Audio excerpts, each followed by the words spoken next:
Witam wszystkich.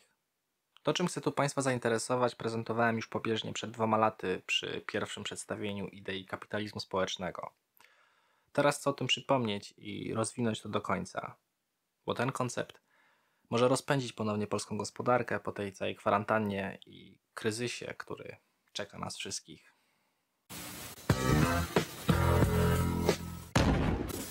To, co teraz Państwu przedstawię, jest częścią mojej aplikacji Fairspace, którą projektowałem już od 2010 roku.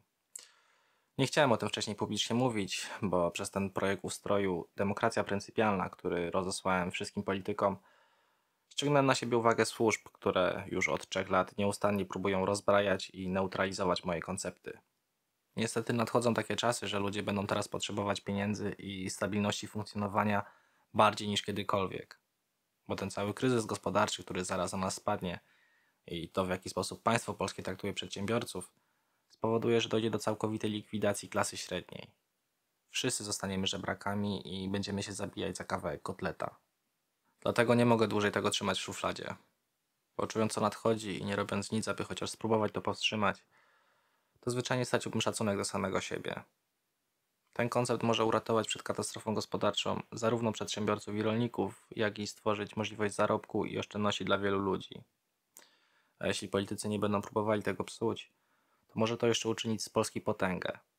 Będziemy nawet mogli pomóc innym krajom podnieść się z kryzysu.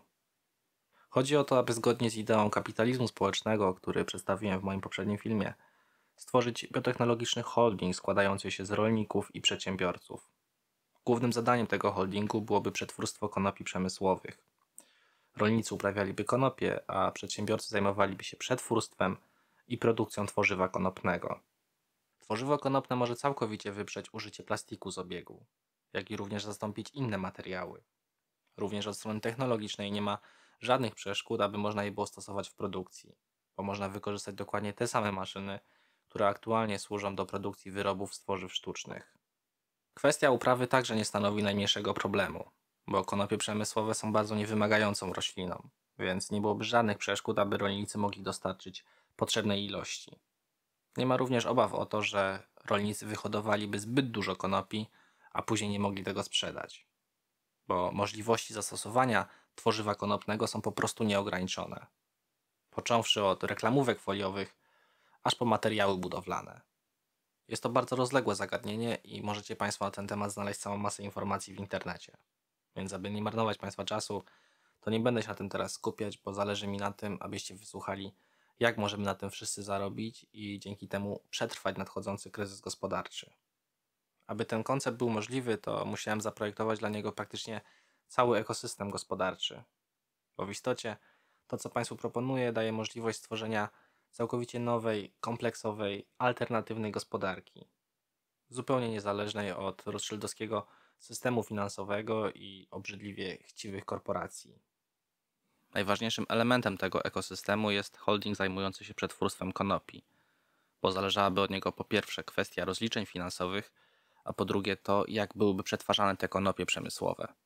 W pierwszej kolejności powinno być produkowane tworzywo konopne, które mogłoby zastąpić tworzywa sztuczne, takie jak plastik, aby jak najszybciej można go było sprzedawać firmom do wykorzystania w produkcji. A drugą najważniejszą formą przetworzenia konopi przemysłowych powinno być tworzywo konopne w formie filamentu do drukarek 3D.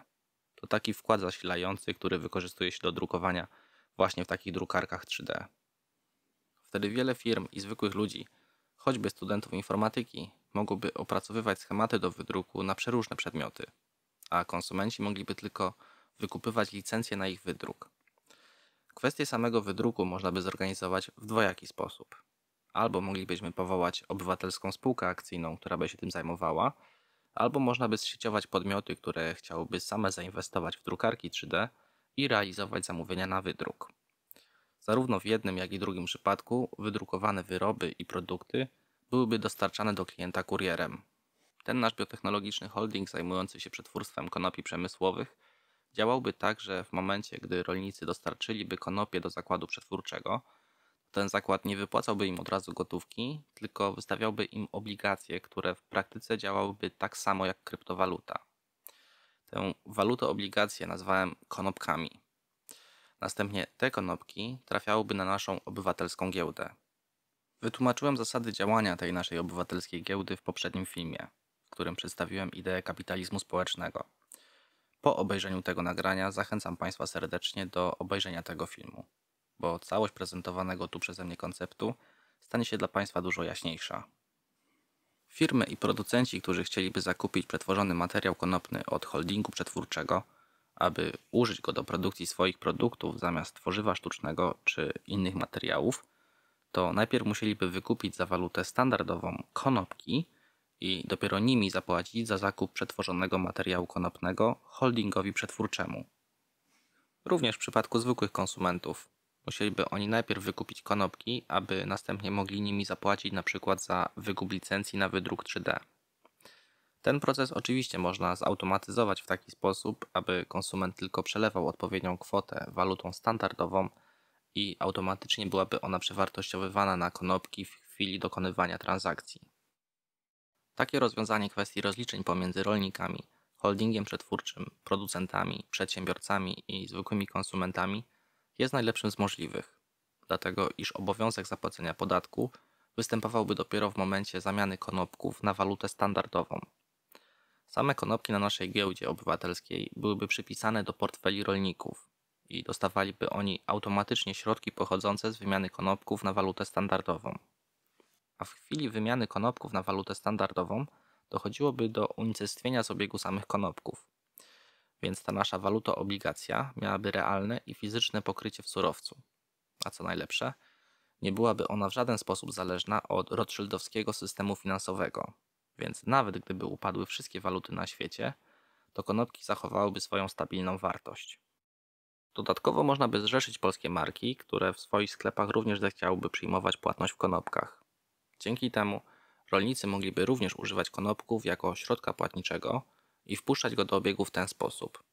Przyniosłoby to przedsiębiorcom wiele korzyści, bo spotęgowałoby to zjawisko patriotyzmu gospodarczego, co by wzmocniło siłę polskiej gospodarki i pośrednio również ich zyski. A także bez potrzeby kombinowania mogliby oni dokonać optymalizacji podatkowej, bo o ile w chwili przyjęcia płatności w konopkach za towary lub usługi dotyczyłyby ich przepisy podatkowe dotyczące transakcji barterowej, to podatek dochodowy dopiero musieliby zapłacić w chwili wymiany konopków na walutę standardową. Przedsiębiorcy mogliby również płacić konopkami za dostarczany im towar producentom, bo wielu z nich i tak potrzebowałoby je kupować od holdingu przetwórczego, choćby z powodu opakowań foliowych ich produktów. Przy tak szerokim ekosystemie finansowym na pewno wielu z pracowników również nie miałoby problemu, aby przyjąć część swojej wypłaty w formie konopków, więc krążyłyby one na wszystkich poziomach społecznych. Wszystko to sprawiłoby, że całe społeczeństwo by się wzbogaciło, a w konsekwencji zamożności obywateli również i państwo polskie miałoby bardziej napchany budżet z tytułu podatków. Bardzo dobrze by się stało, gdyby rząd i samorządy zechciały w tym współpartycypować, bo przetwórstwo konopi przemysłowych mogłoby się stać silnym filarem polskiej gospodarki. I na przykład interes państwa polskiego mógłby reprezentować Bank Gospodarstwa Krajowego, będąc częścią tego naszego holdingu przetwórczego, aby na przykład przy pierwszej emisji konopków zapłacili za nie rolnikom, chociaż w części, aby rolnicy mogli czuć się bezpiecznie i żeby ten cały ekosystem finansowy mógł się szybko rozkręcić. Bank Gospodarstwa Krajowego byłby w tym projekcie najlepszym kandydatem jako element stricte zabezpieczający operacje finansowe. Bo po pierwsze w całości należy on do Skarbu Państwa, więc ich zyski i tak przysłużyłyby się nam wszystkim, a po drugie muszą oni odpowiadać przed Komisją Nadzoru Finansowego, więc żadna ze stron uczestnicząca w tym konopkowym ekosystemie nie musiałaby się obawiać o jakiekolwiek nieprawidłowości czy nadużycia przy tworzeniu i unicestwianiu konopków. Poza tym państwo polskie nie musiałoby już wydawać miliardów złotych na repolonizację banków, które i tak są zależne od globalistycznej banksterki, bo w ten sposób mogliby dużo lepiej zabezpieczyć i finanse państwa polskiego, i wszystkich Polaków. Gdyby państwo polskie w ten sposób zechciało wspomóc polską gospodarkę, to nic nie stałoby już na przeszkodzie, aby można było uznać konopki za pełnoprawny środek płatniczy w Polsce. Wtedy rząd nie musiałby już dotować sektorów polskiej gospodarki, jak chociażby rolnictwa, a wystarczyłoby, że na przykład samo by wykupiło część konopków z naszej giełdy obywatelskiej i w ten sposób mogłoby stymulować polską gospodarkę, nie tracąc na tym tak naprawdę ani złotówki. bo te konopki, które by wykupili, i tak mogliby wyrzucić z powrotem na naszą giełdę, aby je zamienić na walutę standardową. To, co proponuję, dałoby ogromne korzyści dosłownie wszystkim. Polskiej gospodarce, rolnikom, przedsiębiorcom, konsumentom i naszej planecie. A jedyną stroną, która by na tym rozwiązaniu straciła, to te obrzydliwie chciwe globalistyczne korporacje i banki. Oprócz korzyści dla całej gospodarki, polski rząd mógłby pokazać temu zachodniemu światu hipokrytów, jak bardzo ekologiczni jesteśmy my, a jakimi ekobrudasami są oni. Nawet How dare you ekogrecia miałaby powód do świętowania. I może jeszcze dziewczę mogłoby odzyskać dzieciństwo. Na pewno rolnicy z innych państw również zaczęliby uprawiać konopie przemysłowe, ale Polska ma taką przewagę, że mamy sporo ziemi, którą moglibyśmy pod taką uprawę przeznaczyć. Również zamiast pożyczać Ukrainie miliardy złotych, których i tak nam pewnie nigdy nie oddadzą, to moglibyśmy zrobić z nimi biznes. Niech uprawiają konopie przemysłowe, a my je będziemy od nich kupować i przetwarzać. Ludzie u nich będą mieli pracę i nie będą musieli opuszczać swojego kraju za chlebem.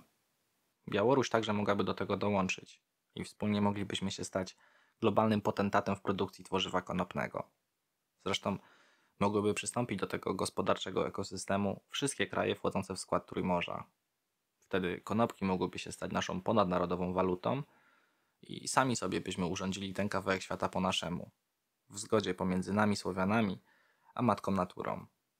Dla środowiska całej naszej planety przyniosłoby to ogromne korzyści, bo tworzywo konopne jest w 100% biodegradowalne i na przykład po butelce nie byłoby żadnego śladu w oceanie już po 3 miesiącach. Jest również nietoksyczne, nawet po połknięciu. Nie zanieczyszcza wody, gleby, ani też organizmów ludzi i zwierząt. Poza tym wszystkim, tworzywo konopne jest niezwykle wytrzymałe i zarazem tanie w produkcji. Wykazuje też dużą podatność na zmianę kształtu, dlatego już wykorzystuje się je do budowy instrumentów muzycznych, łodzi, głośników czy mebli. Tak samo koncerny motoryzacyjne coraz częściej zaczynają sięgać znowu po tworzywo konopne. A z kolei firma Lego obiecuje, że do 2030 roku wycofa plastik z produkcji swoich klocków właśnie na rzecz tworzywa konopnego. Ewidentnie jest to materiał przyszłości, który zastąpi plastik, więc oparcie gospodarki na produkcji tworzywa konopnego jest po prostu mądrym posunięciem.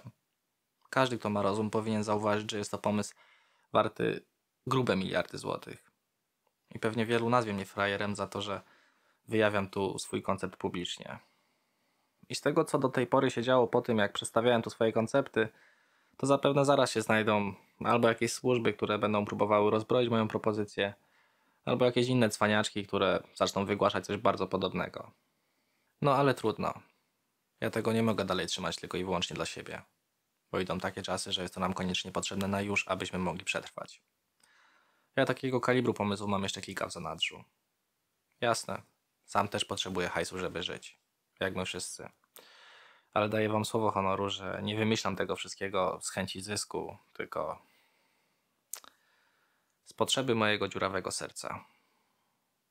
Nie chcę też żadnej władzy, aby móc kimkolwiek władać. Chciałbym jedynie zostać usłyszanym, aby ludzie mogli się zapoznać z tym, co chcę im zaproponować. Bo to, co mam już przygotowane od kilku lat, mogłoby naprawić wszystko. I naprawdę nie przesadzam. Dosłownie wszystko. Przedstawiając ten koncept, nie próbuję się stawiać jako ten, kto miałby trzymać na tym rękę. Bo uważam, że jest w Polsce jedna osoba, która świetnie by się do tego nadawała. Bo po pierwsze, ma potrzebne doświadczenie w budowaniu holdingu o globalnym potencjale, a po drugie, nie zaprzedała swojego honoru, kiedy to w grę wchodziły setki milionów złotych. Mówię o panu Romanie Klusce, twórcy Optimusa, którego służby próbowały wciągnąć w korupcyjny układ. A przez to, że pan Kluska cenił swój honor wyżej niżeli własny majątek, to go te służby zniszczyły. Gdyby tak się wtedy nie stało, to pewnie dzisiaj Kulczyk to byłby mały Miki w porównaniu do pana Kluski. Marzyłbym o tym, aby pan Kluska znalazł siły i chęci na to, aby zostać prezesem tego biotechnologicznego holdingu. Bo polski biznes poszedłby za panem Kluską i to, co tu przedstawiłem, bardzo szybko stałoby się rzeczywistością. A przez to, jak etyczną osobą jest pan Kluska, to mielibyśmy pewność tego, że zostanie to zrobione uczciwie i sprawiedliwie dla wszystkich. Ja bym jedynie pragnął, abym mógł być w tym projekcie odpowiedzialnym za stworzenie tej giełdy obywatelskiej i strony z projektami schematów do wydruku. Bo tak jak mówiłem wcześniej, mam jeszcze dużo większe rzeczy w zanadrzu, których na razie jeszcze nie mogę wyjawić. A dobrze dla nas wszystkich by było, aby ta nasza giełda obywatelska była od razu na to gotowa. W tym momencie nie jestem w stanie zrobić tego wszystkiego sam w pojedynkę, bo sami widzicie, że potrzebny jest w tym udział wielu podmiotów, aby mogło to odnieść sukces. Ale będę się starać znaleźć i namówić do współpracy nad tym ludzi, którzy mogliby pomóc to urzeczywistnić. Jeśli uważacie Państwo moją propozycję za wartościową i jeśli chcielibyście mi w jakikolwiek sposób pomóc ją zrealizować, to bardzo Was proszę, abyście zainteresowali się moim projektem ruchspołeczny.pl, bo jeśli mielibyśmy takie narzędzie, to moglibyśmy wspólnie zrealizować nie tylko ten koncept, a całą masę dobrych pomysłów. I tak zmienić Polskę, że nikt już by nie chciał stąd wyjeżdżać. Nie mam czelności prosić Państwa o wiele, bo doskonale sobie zdaję sprawę z tego, że idą bardzo trudne czasy i wszyscy będziemy musieli uważać na każdy grosz. Dlatego, jeśli możecie sobie na to Państwo pozwolić i zechcielibyście dać szansę temu projektowi, to bardzo proszę, dorzućcie na budowę tego narzędzia choćby piątaka i polećcie proszę tę inicjatywę 2 innym osobom.